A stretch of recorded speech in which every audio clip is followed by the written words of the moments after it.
Ethan Vance, a man who traded love for novelty, escorts his mistress into the city's most exclusive restaurant. He's celebrating a win, a life of consequence-free luxury. But across the velvet-draped room, his pregnant ex-wife, Maya, sits radiant. She's not just surviving, she's thriving, dining with Julian Croft, a CEO whose quiet power could shatter Ethan's entire empire. In that shattering glance, the price of Ethan's betrayal is laid bare, not in dollars, but in the life he destroyed, and the one beginning without him. The night is about to become a reckoning. The restaurant, Aurelia, was less a place to eat and more a declaration of status. It existed on the 60th floor of a glass and steel needle piercing the Chicago sky, a silent testament to the gods of finance and influence. Ethan Vance felt at home here. The hushed reverence, the clinking of Christoffel silverware against Bernardaud porcelain, the panoramic view of the city glittering like a carpet of scattered diamonds. It was the native language of his success. Beside him, Khloe Reed was a perfect accessory. Her crimson dress clung to a figure sculpted by discipline and ambition. Her laughter was a practiced melody, light and effervescent, designed to charm, not challenge. She touched his arm, her nails painted the same shade as her dress. "You seem distracted, darling," she murmured, her voice a low purr.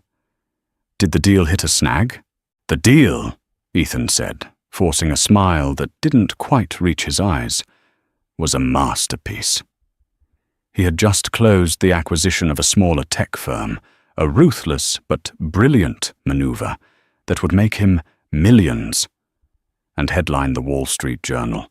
Tonight was meant to be the celebration, the validation. He lifted his glass of Macallan 25. To masterpieces, Khloe met his toast with her champagne flute. And to the artist. As their glasses touched, a soft chime echoing in the opulent room, Ethan's gaze drifted. It was a habit he couldn't break, scanning a room for threats, for opportunities, for her. He never expected to find her. Not here. Not now. But there she was, Dr. Maya Hayes, his Maya, his ex-wife. She was seated at a corner table, the most coveted in the restaurant, framed by the twinkling constellation of the city below. The soft lighting caught the gentle curve of her cheek, the elegant line of her neck. She was wearing a simple but devastatingly elegant sapphire blue dress that draped beautifully over her form. A form that was, unmistakably, pregnant. The air left Ethan's lungs in a silent, violent rush. Pregnant. The word detonated in his mind, shattering the calm, sterile environment he had so carefully constructed for himself. The whiskey turned to acid in his stomach. He remembered their last conversation, a screaming match in their minimalist Lincoln Park penthouse, where he'd called her dream of a family, a ball and chain, and her work as a pediatrician, a charming but unprofitable hobby. He had thrown away a life with her for this, for Khloe, for the thrill of the new, the uncomplicated, the adoring, and Maya wasn't alone. Across from her sat Julian Croft. If Ethan was a prince of the city's financial scene, Julian was its reigning king. Older, with a quiet intensity that unnerved even the most arrogant traders, Croft ran a private equity firm that could swallow Ethan's entire company without so much as a burp. His reputation was mythical, part Warren Buffett, part ghost. He rarely appeared in public, and when he did, it was with purpose. He was leaning forward, listening to Maya with a look of such profound, gentle focus that it made Ethan's blood run cold. He wasn't looking at her like a business associate. He was looking at her like she was the only person in the universe. He reached across the table, his hand covering hers. It was a gesture of simple, unadorned intimacy. A gesture Ethan hadn't deserved, and had therefore lost. "Ethan, are you okay?" Khloe's voice sliced through his paralysis. She followed his gaze. Her perfectly made-up face tightened, the painted smile faltering for a fraction of a second. "Oh." The single word was laced with a venomous mix of surprise and satisfaction. This was the ghost she'd always been competing with. And now, here she was. Real, vulnerable, and with another man. Ethan felt a primal surge of possessiveness, so potent and irrational it terrified him. That was his wife. That should have been his child, his legacy. He had told himself he didn't want it, that he was free. But seeing it, seeing her, given to another man, a better man, a more powerful man, felt like a physical blow. Suddenly, Maya looked up, as if she could feel the weight of his stare. Her eyes, the color of warm honey, met his across the room. There was no hatred in them, no anger. There was just a flicker of something that was infinitely worse. Recognition, followed by a quiet, weary dismissal. She held his gaze for a heartbeat, a universe of shared memories passing between them. Late-night talks, lazy Sunday mornings, shared grief over a miscarriage they never spoke of again. And then she turned back to Julian, a small, genuine smile gracing her lips as she resumed her conversation. She had erased him. In that single, graceful turn, she had reduced him and his entire, carefully curated life to a piece of background noise, an unimportant shadow in the periphery of her new, radiant world. "Let's get out of here," Ethan said, his voice a low growl. He threw a few $100 bills on the table, not even looking at the bill. "But we just got here," Khloe protested, her voice taking on a whining edge he was beginning to despise. "I thought we were celebrating. The celebration's over." He stood up, his chair scraping harshly against the polished floor, the sound of violation of the room's sacred hush. He didn't look back at Maya's table. He couldn't. The sight of her quiet happiness was a mirror reflecting his own profound emptiness, and the image was more than he could bear. He had won the world. But in that moment, staring out at the city he'd conquered, Ethan Vance had never felt so bankrupt. Leaving Aurelia felt like fleeing the scene of a crime. The cold night air hit Ethan like a slap, a stark contrast to the climate-controlled perfection of the restaurant. He bypassed the valet, needing the walk, needing the brutalist architecture of downtown Chicago to match the jagged edges of his thoughts. "What was that about?" Khloe demanded, her heels clicking rapidly on the pavement as she struggled to keep up. The practiced charm had vanished, replaced by raw, undisguised frustration. "What do you think it was about?" Ethan shot back, his voice tight. "So you saw your ex? Big deal. She's moved on. Isn't that what you wanted?" Khloe's words were meant to be reassuring, but they sounded like an accusation. "You got what you wanted. So why are you acting like this?" Because he hadn't wanted this. He had wanted Maya to be miserable. He had wanted her to be waiting by the phone, pining, regretting her decision to finally draw a line in the sand. He hadn't wanted her to be blooming, pregnant and beautiful, on the arm of a man like Julian Croft. He'd wanted to win the breakup, and he had just discovered, in the most public and humiliating way possible, that he had lost. "It's not about her moving on," he lied, shoving his hands in his pockets. "It's Croft, Julian Croft. Dining with him isn't casual, it's a power move." It was a weak deflection, but it was all he had. Khloe seized it. "A power move? Against you? Ethan, don't be paranoid. She's a pediatrician, not a corporate spy." But was she? His mind, trained to see angles and leverage in everything, started churning. Julian Croft wasn't known for sentiment. Every move he made was calculated. What if this wasn't a coincidence? What if Maya, scorned and furious, had sought out the one man in Chicago who could truly hurt him. The idea was both terrifying and, in a twisted way, flattering. It meant he still mattered. He remembered the final months of their marriage. It wasn't just the arguments about a family. It was the silences. It was the way Maya would look at him when he came home late, smelling of expensive perfume and moral compromise.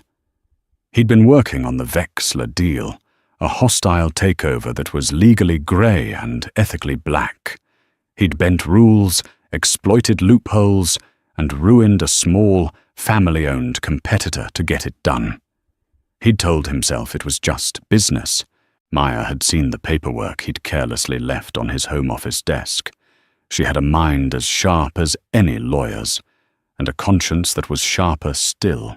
"This isn't just business, Ethan," she'd said, her voice trembling with a mixture of anger and disappointment. She held a document outlining the pension fund he planned to dissolve. "These are people's lives, their retirement. You can't just erase it. It's a liability on the balance sheet, Maya. It's what you have to do to make the company viable. You don't understand." He had been dismissive, arrogant. "No," she had whispered, her eyes shining with unshed tears. "I understand perfectly. The man I married would never have done this. That was the real beginning of the end.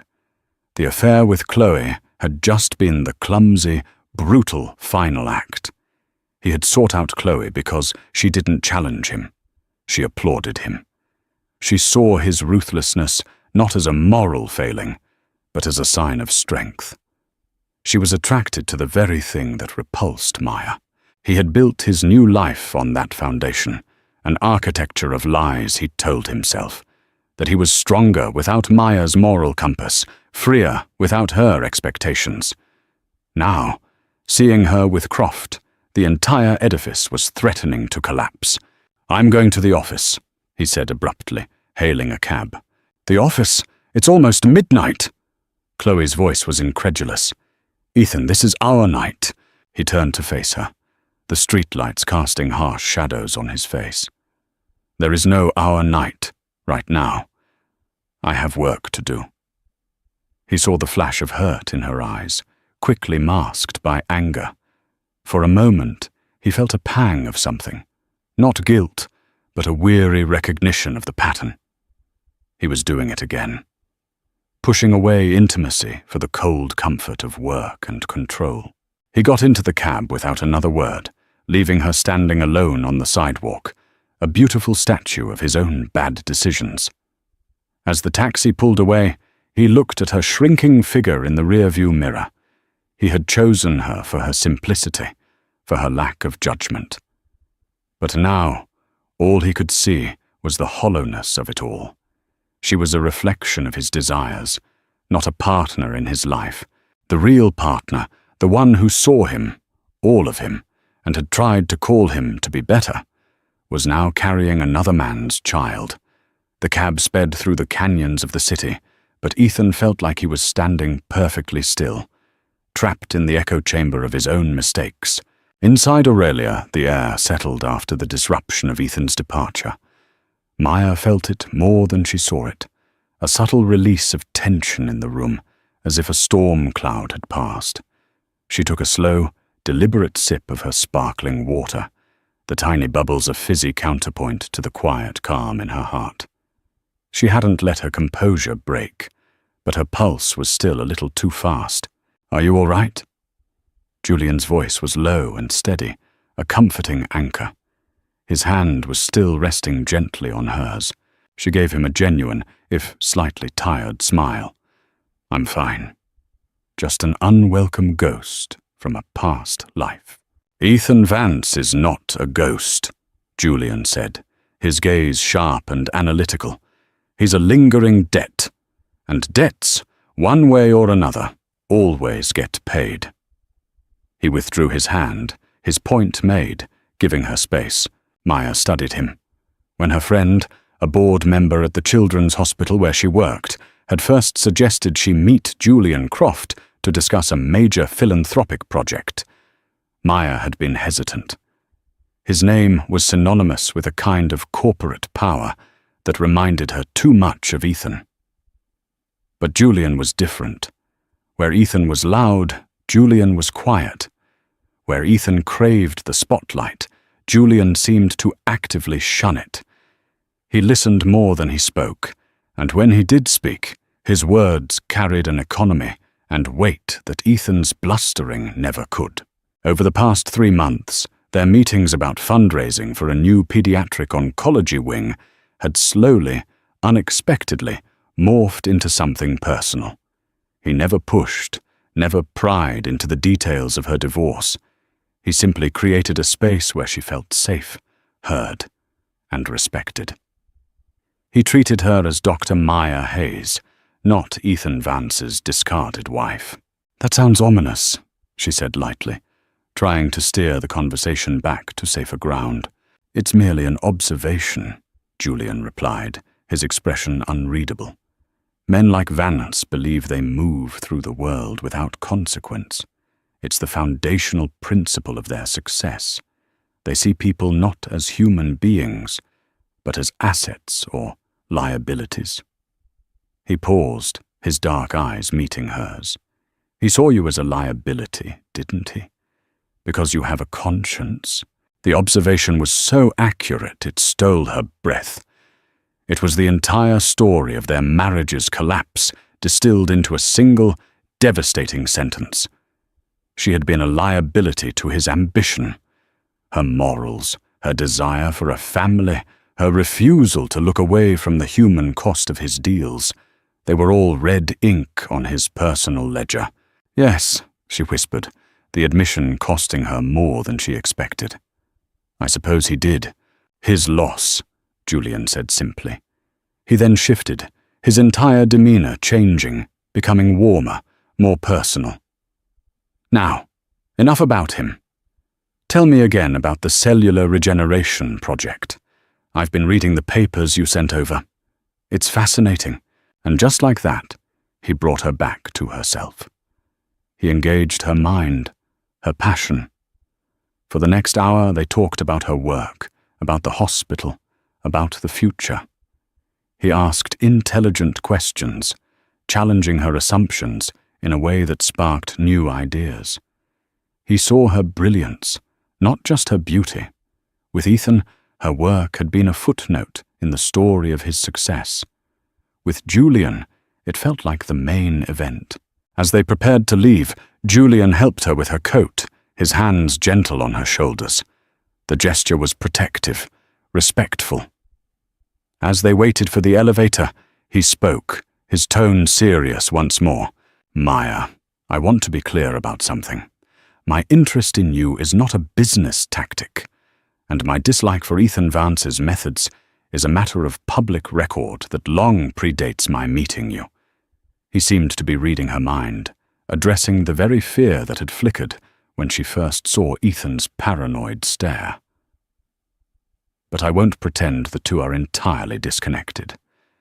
Seeing a good person like you hurt by a man like that, it solidifies my conviction. But my feelings for you are entirely my own, and they are entirely genuine." The elevator doors opened, and the hushed silence of the ride down felt charged with this new, explicit truth. He was laying his cards on the table, offering her a transparency she had craved for years. When his driver pulled the sleek black sedan to the curb, Julian walked her to the door. "He will likely try to contact you," he said, his hand on the handle. "He's wounded, and his ego won't allow him to believe he was so easily dismissed." "I have nothing to say to him," Maya said, her voice firm. It felt true. The anger that had once consumed her had burned down to embers, and now all that was left was a sad, grey ash. She was tired of the drama, tired of the fight. All she wanted was peace. She wanted to focus on the new life growing inside her, a life she had decided to bring into the world on her own, a choice made long before Julian entered the picture. "I know," Julian said. He smiled, a rare, brilliant thing that lit up his stern features. You have a different kind of strength, Maya. It's the kind he'll never understand." As she settled into the plush leather of the car, she realized Julian was right. Her strength wasn't in fighting Ethan on his own terms. It was in building a life so full and meaningful that he no longer had a place in it. The baby inside her gave a gentle kick, a tiny, secret affirmation. She was building her own world now, and it was one that Ethan Vance could never touch. The Vexler file felt like a relic from another life. Ethan slammed it down on the polished mahogany of his boardroom table. The office, usually his sanctuary, felt like a cage. The panoramic view of the city, once a symbol of his dominion, now seemed to mock him, each light a reminder of a life happening without him. He'd come here to work, to bury himself in the cold, hard logic of numbers and contracts. It was his coping mechanism. But he couldn't focus. The image of Maya's serene face was burned into his mind. And Julian Croft's quiet, possessive gaze. He pulled up every article, every financial statement, every whisper he could find on Croft Enterprises. Julian was a ghost, just as the rumors said. He invested in stable, long-term growth sectors, renewable energy, biotechnology, logistics. His portfolio was the antithesis of Ethan's high-risk, high-reward, slash-and-burn tactics. Croft built things. Ethan smashed them and sold the pieces. There was nothing connecting Croft to Maya, nothing to suggest this was a targeted attack. It only made it worse. It meant their meeting was organic. It meant Julian Croft was interested in Maya for who she was. His phone buzzed. It was Khloe. He ignored it. It buzzed again. And again. He finally snatched it up. His voice clipped. "What?" "I'm outside your building," she said. Her voice was no longer whining. It was cold, hard steel. "Let me up. We need to talk." "There's nothing to talk about." "Don't you dare hang up on me, Ethan," she snapped. "I am not some disposable toy you can just walk away from when you're in a mood. I left my life for you. The least you can do is face me. Or are you going to hide in your tower all night, feeling sorry for yourself?" The accusation hit its mark. He was hiding. With a sigh of resignation, he buzzed her up. When Khloe walked into the boardroom, she looked different. The party girl veneer was gone. She had wiped off the heavy makeup, and her hair was pulled back. She looked tired, but resolute. She wasn't here for an apology. She was here for an accounting. "What do you want, Khloe?" he asked, turning to face the window, unable to look at her. "I want to know what this is," she said, her voice surprisingly steady. "What we are. Because tonight, you looked at her, and it was like I wasn't even there. I've spent the better part of a year propping up your ego, telling you that you made the right choice, that I'm more exciting, more ambitious, more whatever it is you needed to hear. And in 1 second, she undoes all of it, just by sitting in a room. "It's complicated," he mumbled. "No, it's not," she retorted, walking closer. "It's simple. You never got over her. You didn't leave her for me. You used me to leave her. There's a difference." The truth of her words was a physical shock. He had never thought of it that way. But she was right. Khloe hadn't been the prize. She had been the weapon. The tool he used to finally sever the cord with Maya, a cord he hadn't been strong enough to cut on his own. "And what's worse," Khloe continued, her voice dropping, "is that I let you. I told myself you'd fall in love with me eventually, that once the dust settled, you'd see what was right in front of you." She gave a short, bitter laugh. "I guess I'm just as big a fool as you are." Ethan finally turned to face her. He saw, for the first time, not the mistress, not the accessory, but a woman who had made a desperate gamble and lost. There was a flicker of something in her eyes. Not just hurt, but a deep, calculating intelligence he had always underestimated. "What about the Wechsler deal?" she asked suddenly, the change in topic jarring him. "What about it?" "You told me it was your masterpiece," she said, her eyes narrowed. "You told me it was all above board. But I've heard things. Rumors on the street. That you buried documents. That you pressured the board. That the only reason it went through was because you hid the long-term pension liabilities from the shareholders." Ethan froze. "Where did you hear that?" "I have my sources," she said vaguely. "Is it true, Ethan?" It was the same accusation Maya had made, only this time it wasn't coming from a place of moral outrage. It was coming from a place of cold, hard leverage. "That's a dangerous rumor," he said, his voice low and threatening. "The truth is more dangerous," Khloe countered. She walked to the boardroom table and picked up the Wechsler file. She held it as if weighing it. "You know, I always wondered what she had that I didn't. Now I know. A conscience. And it turns out. A spine." She looked from the file to him, and a slow, chilling smile spread across her face. "You're worried about Julian Croft? Worried he's going to come after your company? Maybe you should be more worried about the people already inside it." Before he could process the implication, she dropped the file on the table. "I'm done, Ethan. I'm done being your placeholder. I'm done waiting for you to see me. I'm going to go find a life where I'm the main event, not the distraction." She turned and walked out, her footsteps echoing in the cavernous room. The click of the door closing was as final as a gunshot. Ethan stood alone, the silence ringing in his ears. He had walked out on Khloe tonight, and she had just walked out on him for good. But she had left behind a grenade.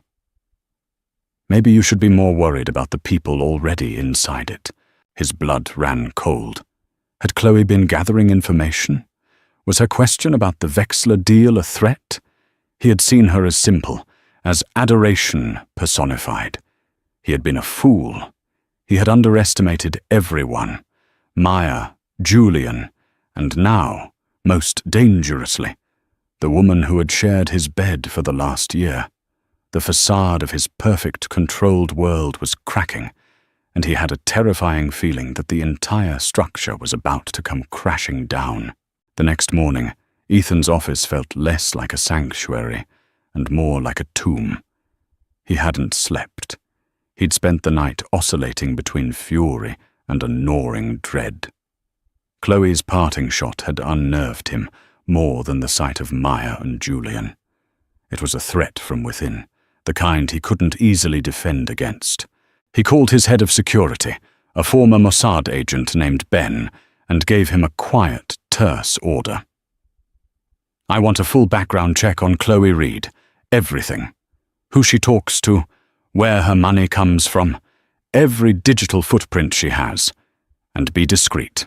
He then turned his attention back to Julian Croft. If this was a coordinated attack, he needed to find the link. He dug deeper, past the public portfolio, and into the man's history, and that's when he found it. A single, obscure business article from the early 1990s. The article detailed the collapse of a small but innovative logistics company, Croft Logistics. It had been driven into bankruptcy following a ruthless, hostile takeover by Vance Industries, spearheaded by its legendary and fearsome founder, Robert Vance, Ethan's father. The CEO of Croft Logistics had been a young, ambitious man named Daniel Croft. Julian's father. The air in the room grew thin. This wasn't business. This was a blood feud. Robert Vance had been a titan, a man who saw business as warfare and mercy as a fatal flaw. Ethan had spent his entire life trying to live up to his father's impossible standards, adopting his ruthlessness without ever truly possessing his genius. His father's ghost haunted the boardroom, a constant, silent judge of Ethan's every move. The Wechsler deal, it was exactly the kind of brutal, efficient play his father would have applauded. Now it seemed the ghosts of his father's wars were coming back to haunt him. Julian Croft wasn't just some rival. He was the son of a man his father had destroyed, and he had just been seen dining with the one person who held the key to Ethan's own ethical compromises, Maya. A cold sweat broke out on his forehead. The sequence of events was too perfect. Maya, hurt and angry after their divorce, armed with knowledge of the Vexler deal's irregularities. Julian Croft, nursing a decades-old grudge, looking for a weakness in the Vance empire. Had they found each other by chance, or had Croft sought her out? His intercom buzzed. "Mr. Vance, Dr. Hayes is on line 1 for you." Ethan's heart hammered against his ribs. He took a shaky breath, trying to compose himself, to project the cool authority he no longer felt. "Put her through, Ethan." Her voice was just as he remembered, calm, clear, and with an undercurrent of strength that had always intimidated him. "Maya," he said, his own voice sounding strained. I was surprised to see you last night." "I'm sure you were," she replied, with no trace of warmth. "I'm not calling to rehash that. I'm calling to tell you to stop." "Stop what?" "Stop digging into Julian's life. Stop having your people call my friends, my colleagues at the hospital. Whatever paranoid fantasy you're spinning in your head, leave me out of it. Leave him out of it." So she knew. Croft had anticipated his every move. "I don't know what you're talking about," he blustered. "Don't you, Ethan?" There was a weary sigh on the other end of the line. "This is why we're not together anymore. You create these elaborate wars. You see enemies everywhere, because it's easier than looking at yourself. Julian is a good man. He is helping me with a pediatric wing for the hospital. He has been a kind and respectful friend at a time when I needed one. That is the beginning and the end of the story." "And his father," Ethan countered, unable to stop himself. "Daniel Croft? Did he mention what my father did to his—" There was a pause. A long, telling silence. When she spoke again, her voice was cold. "His family history is his own. It has nothing to do with me or with you. This vendetta you're imagining is a prison of your own making. I'm building a life, Ethan, a peaceful one, and I will not have you or the ghost of your father tear it down." The ghost of your father. The words hit him like a physical blow. She had always seen it, the long shadow he lived in. "Stay away from me," she said, her voice dropping to a near whisper, but imbued with terrifying finality. "Stay away from my child. If you contact me again, it will be through my lawyer." The line went dead. Ethan slammed the phone down, his hand trembling. She had warned him off. She had drawn her line. And in doing so, she had all but confirmed his deepest fears. She was with him.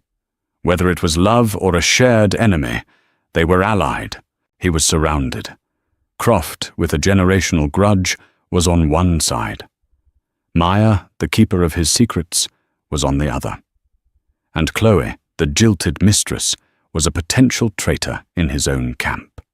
The empire he had built, the one he had inherited from the great Robert Vance, felt like it was shrinking, the walls closing in. He had always seen himself as the predator, the shark. For the first time in his life, Ethan Vance felt like prey. The ghost of his father wouldn't be proud, he would be disgusted. The coffee shop was anonymous, a place of transient students and freelancers tucked away in Wicker Park, far from the gleaming towers of the Loop. It was the last place anyone would expect to see two women like them together. Khloe Reed, wrapped in a trench coat, her face hidden behind oversized sunglasses, slid into the booth. Across from her, a woman stirred her latte, her expression calm and unreadable. She was older, with sharp, intelligent eyes and a severe haircut. This was Rebecca Finch, a senior investigative journalist for ProPublica, known for her relentless takedowns of corporate corruption. "You were right," Khloe said, her voice low. He's spiraling. Rebecca took a slow sip of her coffee. Wounded animals are the most dangerous. Is he suspicious of you? He's suspicious of everyone, Khloe replied, a bitter smile touching her lips. He put his security on me. A full background check. He thinks I'm just a scorned woman looking for revenge. And aren't you? Rebecca asked, her gaze piercing. Khloe's facade cracked for a moment. A flash of raw pain crossed her face. My brother worked for Vexler Systems for 20 years, Ms. Finch. He was head of their logistics department. He had a pension, a 401k, a future. When Vance took over, he dissolved the fund to finance the deal. He called it a liability on a balance sheet. My brother had a massive stroke a month later. He's in a long-term care facility. He can't speak. He can't feed himself. All because Ethan Vance wanted a bigger number on his bottom line. The story tumbled out, raw and unpracticed. This was not a performance. This was the truth she had hidden beneath layers of designer clothes and flirtatious smiles. I tried to go the legal route, Khloe continued, her voice thick with emotion. The lawyers said it was airtight. What Vance did was immoral, but it wasn't illegal. So I found another way. I found out what he liked, who he was. I made myself into the kind of woman a man like that would want. Someone who wouldn't challenge him. Someone he could show off. Rebecca Finch listened, her expression unchanging, but a tape recorder was running in her handbag. And he took the bait. Men like Ethan don't want a partner, Khloe said, the bitterness returning. They want a mirror. I was the most beautiful, most flattering mirror I could be. And for a year, I've been in his house, in his office, listening. I have copies of documents he thought he shredded, memos, emails to his lawyers. The Vexler deal wasn't just immoral. He committed wire fraud to hide the debt from his own shareholders until the deal was done. That part is very illegal. She slid a slim USB drive across the table. It's all there. Everything you need. Rebecca picked up the drive, her fingers closing around it. Why now, Khloe? You could have done this months ago. Khloe looked away, out the window at the grey Chicago sky. I saw his ex-wife, Maya. She's pregnant, and she's with Julian Croft. And the way Ethan looked at her, I realized I was never going to be enough. I thought I could ruin him and feel good about it. But a part of me, a stupid, pathetic part of me, started to believe the fantasy. That he would change, that he would love me. She shook her head, a tear finally escaping from behind the sunglasses. Seeing her, I understood. I was just collateral damage in a war he's been fighting with himself his whole life. Well, the damage is done. Now it's his turn to pay. Rebecca Finch slipped the drive into her purse. He'll know it was you. Let him, Khloe said, a strange sense of peace settling over her. My name isn't even Khloe Reed. He'll run his background check and find a ghost. By the time your story breaks, I'll be gone. My brother is being moved to a new facility, under a new name, paid for, with the severance Ethan gave me. All that's left is to burn his kingdom to the ground. She stood up, pulling the collar of her coat tight. She was no longer just a mistress or an avenger. She was something else, something forged in pain and deception. She had sacrificed a year of her life, her identity, her own sense of self, all for this moment. It wasn't a victory, it was a detonation. And she was walking away from the blast zone. As Khloe left the coffee shop and disappeared into the anonymity of the city, Rebecca Finch sat for a moment longer.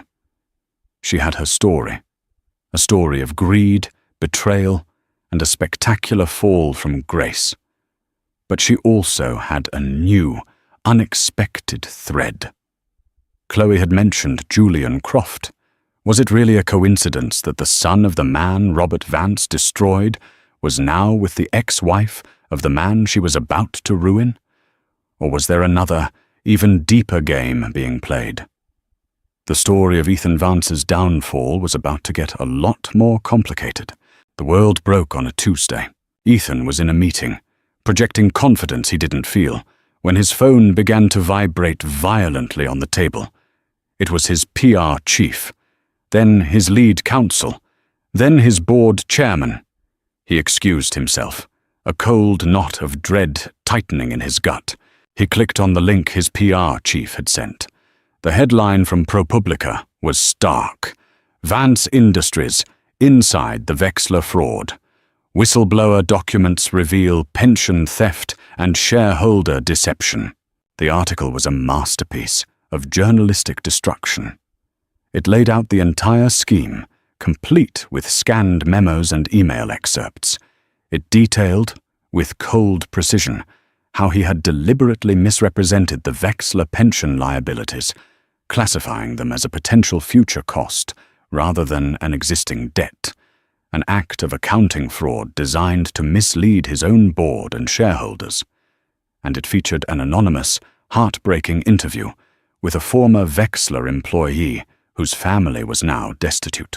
But the kill shot was the source. The article stated that the whistleblower was a close personal confidant of Ethan's who had grown a conscience after witnessing his callous disregard for human life. Khloe, it had to be Khloe. His security chief, Ben, confirmed it a moment later. The name Khloe Reed is an alias. The social security number is fake. The credit cards are tied to shell corporations. She's a ghost, Ethan. Whoever she is, she played you from the beginning. He stumbled back into his office, the glass walls feeling like they were pressing in on him. He was ruined. The SEC would launch an investigation before lunch. The board would call for his head. Lawsuits would pile up like snowfall in a blizzard. And then he saw the second part of the story. A sidebar Rebecca Finch had clearly added for maximum impact. A tale of two tycoons. As Vance empire crumbles, Croft rises. The piece subtly contrasted his fraudulent, destructive tactics with Julian Croft's ethical, long-term investments. It even mentioned, in passing, the old story of how Vance Industries had destroyed Croft Logistics decades ago. It didn't draw a conclusion. It didn't have to.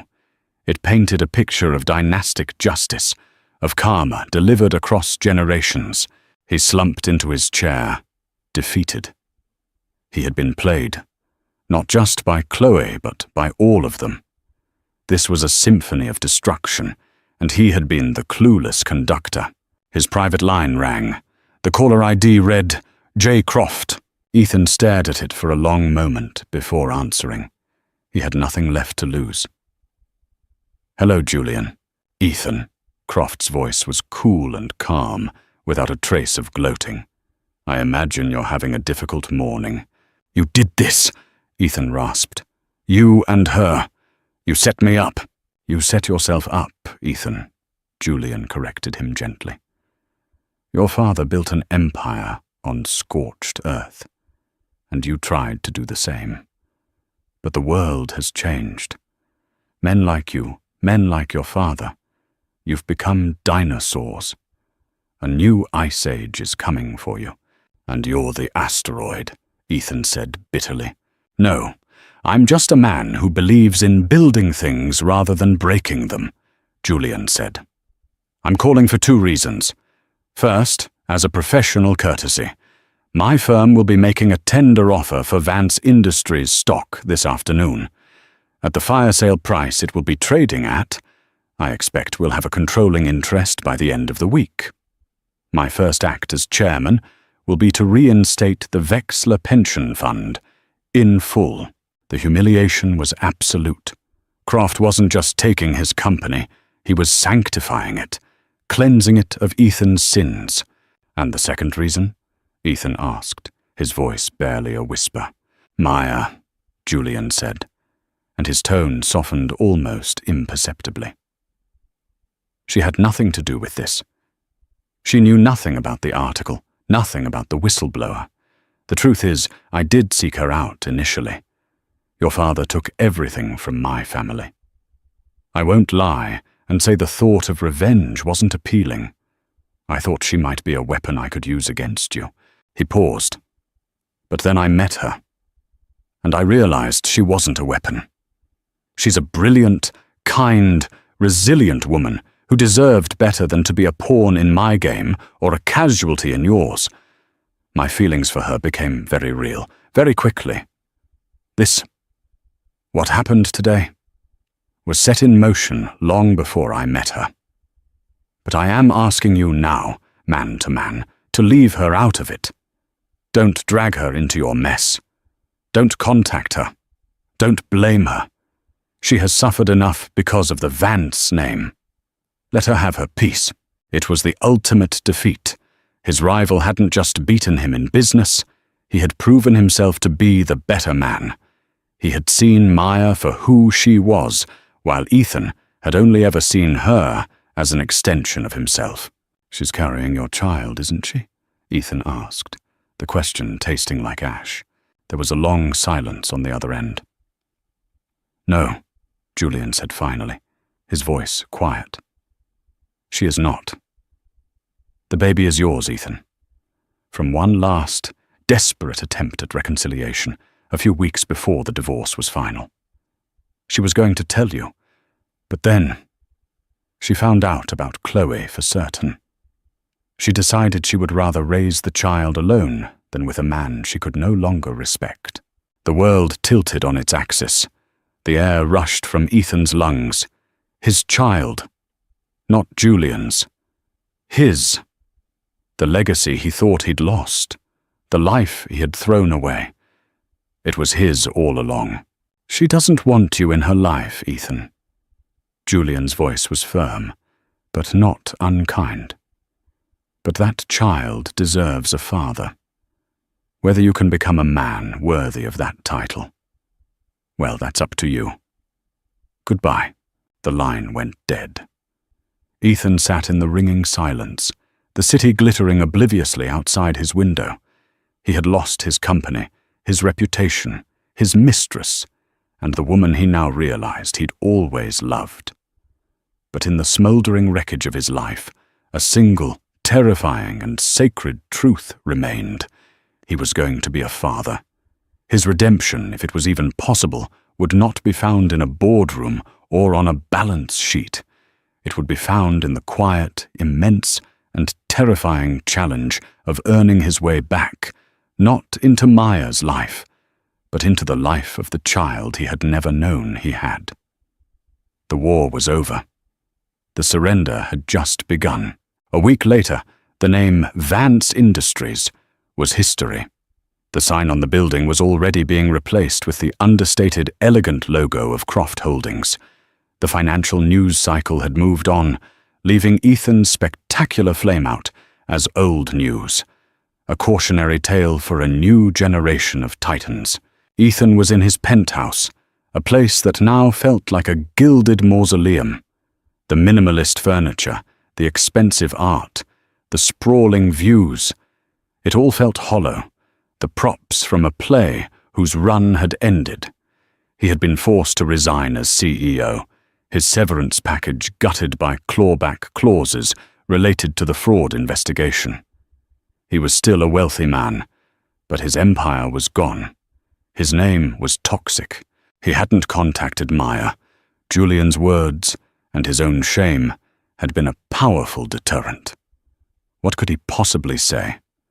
How could he begin to apologize for a betrayal so profound it had reshaped her entire life? Instead, he did the one thing he had never done before. He looked inward. He started seeing a therapist, a stern older woman who didn't buy any of his excuses. He sat in sterile silence, forced to confront the man he had become, a hollow imitation of his ruthless father, a man so terrified of emotional connection that he destroyed any chance of it. He learned about his father's early struggles, the desperation that had forged his cruelty. He learned about his own mother's quiet unhappiness, her retreat into charity work as a way to balance the karmic scales of her husband's life. He began to understand that he wasn't just a bad man. He was a product of a broken system, a gilded cage of expectations and emotional neglect. It wasn't an excuse, his therapist drilled into him, but it was a context. One afternoon, a package arrived. It was a simple manila envelope with no return address. Inside was a single sheet of paper and the USB drive Khloe had given to the reporter. The note was brief, typewritten. "Ethan, this is the original drive. The reporter has her copy. I know about the Croft family. I know what your father did. This was never just about my brother. It was about all the people you and your father stepped on. You reaped what you sowed. But I also saw you with your wife. I saw that you weren't pure evil. You were just weak. The drive contains everything, not just about Wexler, but about other, smaller things. Things the reporter didn't use, loose ends.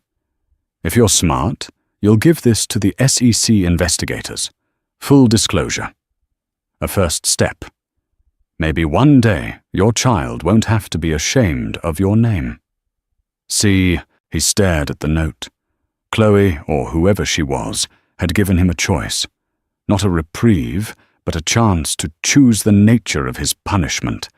He could fight, try to hide things, and be slowly, painfully crushed by the legal system. Or he could surrender completely. He could take control of his own destruction. He called his lawyer. "I want to make a deal. Full cooperation. I'm pleading guilty to all charges." His lawyer was stunned. "Ethan, we can fight this. We can mitigate—" "No," Ethan said, his voice clearer and calmer than it had been in years.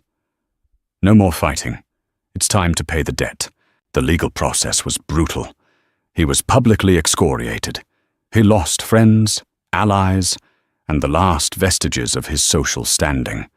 But with each asset he signed over, with each damning admission he made, a strange lightness began to settle in his soul. He was dismantling the prison his father had built for him, brick by painful brick. 3 months later, Ethan sat in a sterile waiting room. It wasn't a law office or a corporate headquarters. It was a neutral ground mediation center, chosen by Maya's lawyer. The walls were a soothing, anonymous beige. The art was bland and inoffensive. It was a room designed for ceasefires and treaties. The door opened, and she walked in. Maya was more pregnant now, her belly a beautiful, proud curve under a simple grey sweater. Her face was devoid of makeup, her hair pulled back in a simple ponytail. She looked tired, but serene. She was alone. No Julian. No lawyers. She sat in the chair opposite him, the table between them feeling like a vast, empty chasm. "My lawyer advised against this," she said, her voice even. "But I needed to do it. For me. And for this baby." She placed a protective hand on her stomach. "Maya, he started, the 1,000 apologies he had rehearsed dying on his lips. They all sounded pathetic, inadequate. "Before you say anything," she interrupted, holding up a hand, "I'm not here for an apology. I've read about what you've done, cooperating with the SEC, setting up a restitution fund for the Wexler employees out of your own pocket. I'm not saying it absolves you, but it's a start." He just nodded, unable to speak. "I'm here to set terms, Ethan," she said, her voice gaining strength. "This is our child, and I will not keep a child from its father. But your fatherhood will be on my terms. There will be a trust managed by a neutral third party for the child's expenses. You will have no direct financial control. You will have visitation rights, starting small, supervised, and only if you continue your therapy and stay on this new path. You will never speak ill of Julian, who has been a rock for me. And you will never, ever make this child feel like a pawn in some game between us. Your role is simple. To be a father. Nothing more. It was a complete and total surrender, and it was more than he deserved. Okay, he whispered, the word thick with unshed tears. Okay, Maya, whatever you say. She seemed surprised by his immediate capitulation. She had clearly come prepared for a fight, for the old Ethan to emerge. Seeing this broken, humbled version of him seemed to disarm her. For the first time, a flicker of something other than anger or pity crossed her face. It was a ghost of the old warmth, a flicker of the woman who had once loved the man he was supposed to have been. "Why, Ethan?" she asked, her voice softening. "Why did you do it all? The lies, the affair, the deals. Why?" He looked at her, and for the first time, he told her the absolute, unvarnished truth. "Because I was a coward," he said, his voice cracking. "I was terrified I couldn't be the man you deserved, the husband, the father. I was terrified I would be like him." He gestured vaguely at the ghost of his own father. "So instead of trying and failing, I ran. I blew it all up on purpose, because burning it down felt more powerful than admitting I was scared.